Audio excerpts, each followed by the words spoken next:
ગુજરાતમાં દારૂબંધી છે તેમ છતાં મોટા પ્રમાણમાં દારૂ વેચાય છે અને દારૂની હેરાફેરી કરવા માટે નિત નવા કિમિયા છે બુટલેગરો અપનાવતા હોય છે।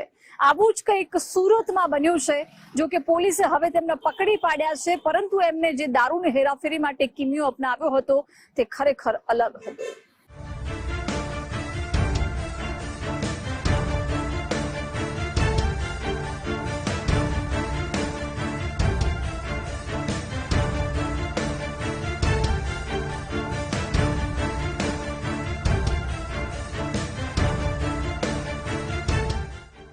જુઓ આ બધા ડબ્બાને, આ બધા ડબ્બા તો છે એન્જિન ઓઇલના, પરંતુ તેમાં ઓઇલની જગ્યાએ વિદેશી દારૂ હતો।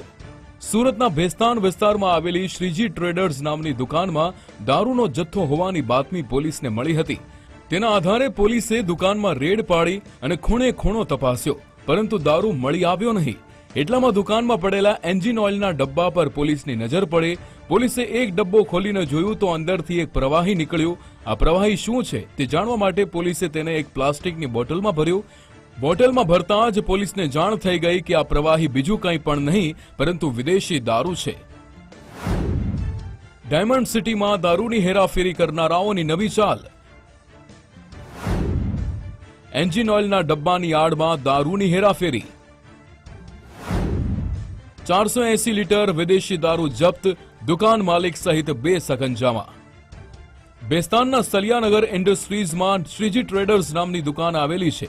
આ દુકાનનો માલિક મોટા પ્રમાણમાં દારૂનો સંગ્રહ કરી તેની હેરાફેરી કરતો હતો। દુકાનમાં ઘણા બધા એન્જિન ઓઇલના બોક્સ પડ્યા હતા। પોલીસે તપાસ કરતા 30 જેટલા બોક્સમાંથી અલગ અલગ બ્રાન્ડનો 480 લીટર વિદેશી દારૂ મળી આવ્યો, જેની કિંમત 5,24,000 આસપાસ થાય છે। જેથી પોલીસે દુકાન માલિક શૈલેન્દ્ર કુમાર સિંઘની અટકાયત કરી પૂછપરછ કરી હતી, જેમાં તેણે પિકઅપ વાહનમાં દારૂ લાવનાર રામકુમાર રામરાજ ઉપાધ્યાયનું નામ જણાવ્યું, જેથી પોલીસે રામકુમાર ઉપાધ્યાયને પણ ઝડપી લીધો। શ્રીજી ટેરેસ નામની દુકાનમાં કેટલાક ઈસમો ગેરકાયદેસર રીતે દારૂનો જથ્થો લાવી અને વેચાણ કરે છે। આ બાતમી આધારે ત્યાં રેડ કરવાની હોવાથી બેસ્તાન પોલીસ સ્ટેશનના પોલીસ ઇન્સ્પેક્ટર શ્રી અને સર્વેલન્સનો સ્ટાફ બાતમીવાળી જગ્યાએ જઈ અને રેડ કરતા એ શ્રીજી ટ્રેડર્સની દુકાનમાં 2 ઈસમો મળી આવેલા હતા અને ભારતીય બનાવટનો વિદેશી દારૂનો જથ્થો પણ મળી આવેલો હતો। આ ભારતીય બનાવટનો વિદેશી દારૂ એને પંચનામાની વિગતે કબજે કરવામાં આવેલો હતો, જેની કિંમત ટોટલ 5,24,000 થાય છે। આ ગુનામાં જે સંડોવાયેલ 2 આરોપી જે છે, એક શૈલેન્દ્ર કુમાર વેદરામ સિંઘ જાતે સિંઘ અને એક રામકુમાર રામરાજ ઉપાધ્યાય, આ બંને આરોપીઓની પણ ગુનાવાળી જગ્યાએ હાજરી જણાઈ આવતા અને સંડોવણી જણાઈ આવતા તેમની પણ ગુનાની તપાસના કામે ધરપકડ કરવામાં આવેલી હતી। એન્જિન ઓઇલના બોક્સ પર કોડવર્ડનો ઉપયોગ। કોડવર્ડના આધારે વિદેશી દારૂની બ્રાન્ડની ઓળખ। શ્રીજી ટ્રેડર્સ નામની દુકાનમાં એન્જિન ઓઇલના જે બોક્સ રાખવામાં આવ્યા હતા, એ બોક્સની અંદર વિદેશી દારૂ છુપાવવામાં આવ્યો હતો। આરોપીઓ કેટલા શાતીર હતા તેનો અંદાજ એ વાત પરથી આવી જશે કે બોક્સ ખોલી કોઈ વ્યક્તિ અંદર જુએ તો તેના હાથમાં એન્જિન ઓઇલનો ડબ્બો આવતો, જેથી કોઈને શંકા જતી નહીં। આ દરેક બોક્સની અંદર કઈ બ્રાન્ડનો દારૂ છે તેની ઓળખ કરવા માટે કોડવર્ડનો ઉપયોગ કરવામાં આવ્યો હતો।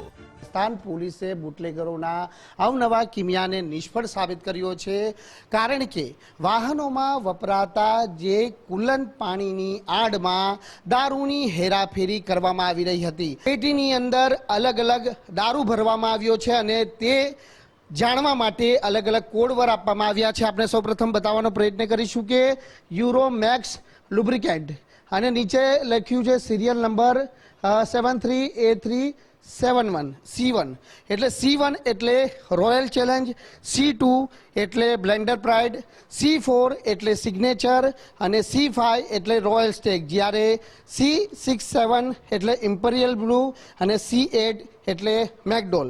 આ પ્રમાણે અલગ અલગ વિદેશી દારૂની બોટલોના બ્રાન્ડ આપવામાં આવ્યા છે, બ્રાન્ડના નામ આપવામાં આવ્યા છે, જેમાં ખ્યાલ આવે કે આ પેટીની અંદર આ બ્રાન્ડનો દારૂ છે તે ભરેલો છે।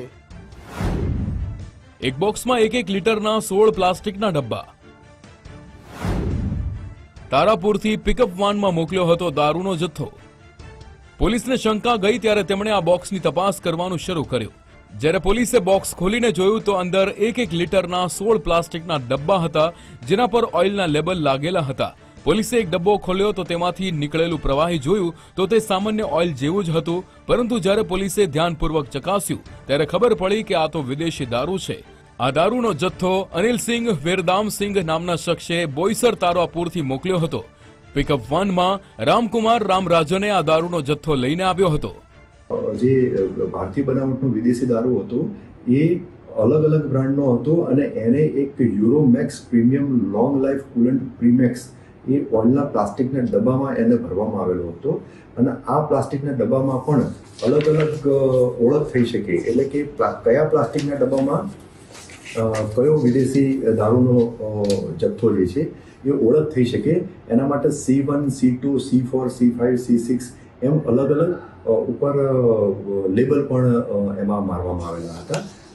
તો આ રીતની મોડસ ઓપરેન્ડીથી આ ભારતીય બનાવટનું વિદેશી દારૂ એ સુરતમાં આવી અને વેચાણ કરતા હતા.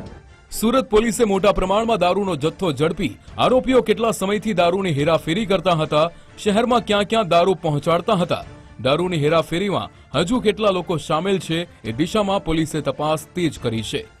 રાકેશ બ્રહ્મભટ્ટ, ગુજરાત ફર્સ્ટ, સુરત.